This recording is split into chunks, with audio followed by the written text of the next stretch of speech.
खबर दिखा रहा है, राजस्थान की खबर दिखा रहा है, पालघर की खबर हमने लगातार दिखाई। मुझे लगता है रतन जी जो बात अर्नब ने कही, एक खबर को जीता है रिपब्लिक मीडिया नेटवर्क और उस खबर के साथ किस तरह एक मुद्दे के साथ हम जुड़ जाते हैं, उसका प्रमाण आपने देखा होगा सुशांत रिपोर्टिंग में, उसका प्रमाण आपने पालघर में देखा होगा। ये झूठ का जो पुलिंदा सामने रखा वो किस तरह बेनकाब हुआ है। हंसा में भी उनका नाम, एफआईआर में भी उनका नाम, हर जगह तो इंडिया टुडे ग्रुप का नाम है।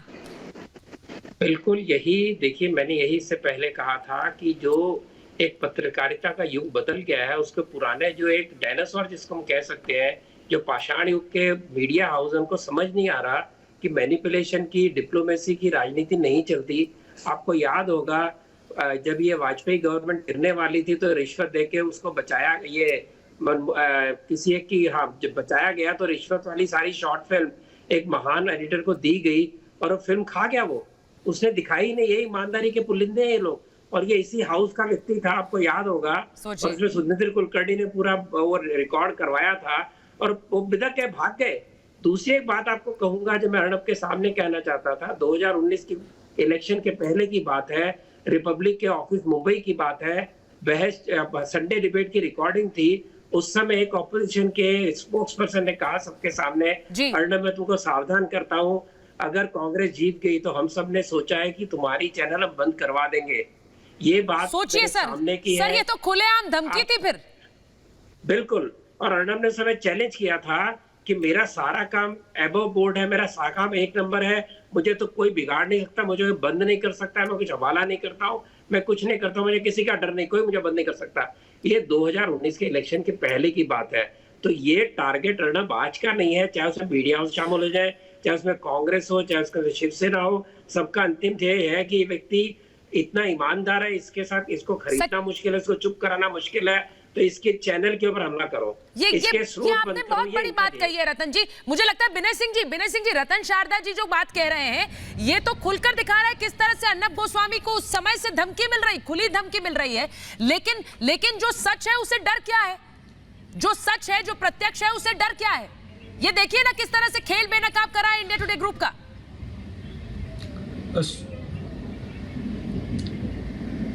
सुचारिता एक बड़ा गिरोह था जो लुटियन में बैठता था और देश को बांटने की साजिश करता था।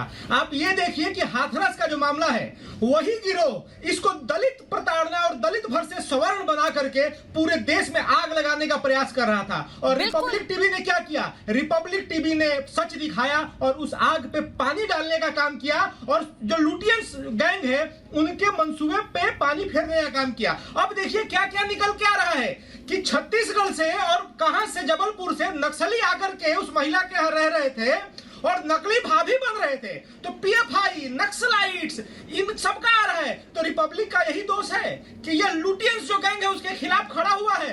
रिपब्लिक का यही दोष है कि ये सच के साथ है। और सुचारिता, राष्ट्रवादी अगर अर्नब कहते हैं कि मैं राष्ट्रवादी हूं तो ये शर्म की बात है। तो अर्नब को क्या होना चाहिए, एंटी नेशनलिस्ट होना चाहिए। मैं एंटी नेशनल हूं तो ये क्या फख्र की बात है।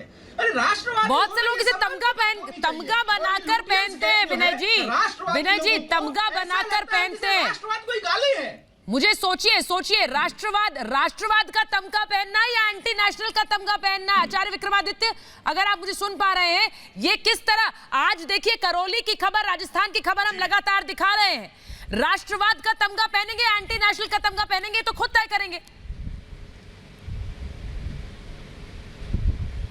नहीं जी, ये बिल्कुल राष्ट्रवाद जो बात करते थे आज तक 70 सालों में, ये वास्तविकता हर व्यक्ति को जानता था, लेकिन उनको फॉर्मूला।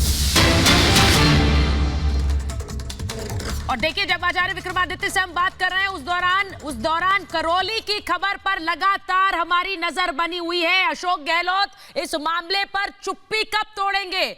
जो राहुल प्रियंका हाथरस जा रहे थे, एक बार रोके जाने के बाद दूसरी बार जा रहे थे, वो कब जाएंगे करौली, पीड़ित परिवार से कब मिलेंगे, इस पीड़ित परिवार को इंसाफ कब मिलेगा। तस्वीरें आप देख रहे हैं करौली से।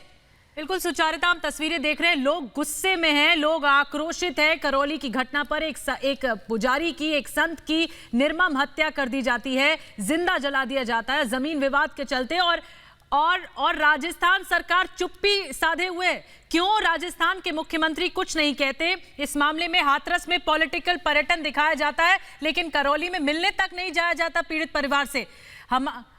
हमारे साथ महंत विकास शर्मा जुड़ गए हैं। आचार्य विक्रमादित्य भी हैं और भी संत हमारे साथ जुड़ेंगे। आचार्य विक्रमादित्य, इस मामले में अब तक चुप्पी साधे हुए पीड़ित परिवार बहुत आक्रोशित है और मांग कर रहा है कि इस मामले में तब तक अंतिम संस्कार नहीं होगा जब तक इंसाफ नहीं हो जाता। जी बिल्कुल, बहुत जायज मांग है। मुझे बताया ना ये क्या हो क्या रहा है।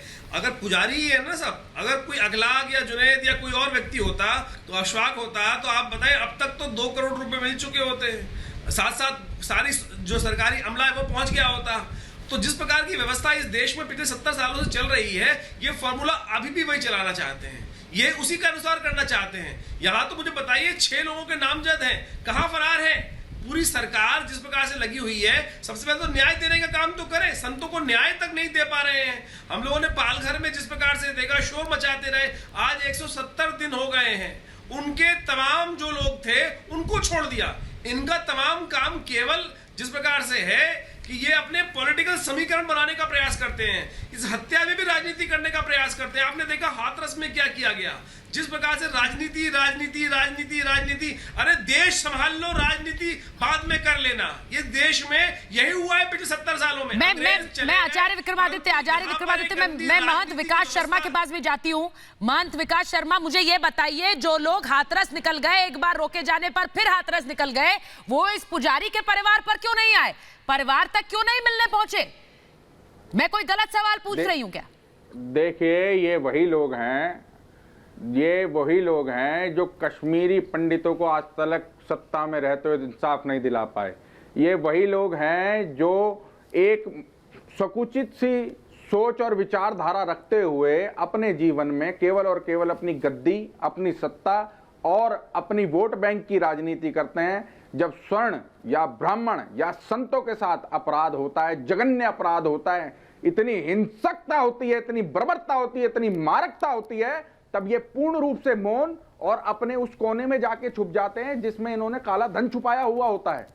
अब ये सामने नहीं आएंगे। ये महाराष्ट्र के पालघर की संतों की हत्या पे मौन रहे, ये इस ब्राह्मण की हत्या पे मौन रहेंगे। अगर यही कोई और समाज होता या कोई और धर्म होता तो ये फूट फूट के रो करके दिखलाते कि हाँ, तो संवेदनहीनता तो दिख गई ना तुषार भोसले। आपसे सवाल है, यहाँ पर राजस्थान सरकार की गैर गंभीरता भी दिख गई और हाथरस वाले मसले पर सियासत को चमकाने के लिए राहुल गांधी, प्रियंका गांधी चले जाते हैं ठाके लगाते हुए पीड़ित परिवार से मिलने। यहाँ कोई क्यों नहीं आया? मुख्यमंत्री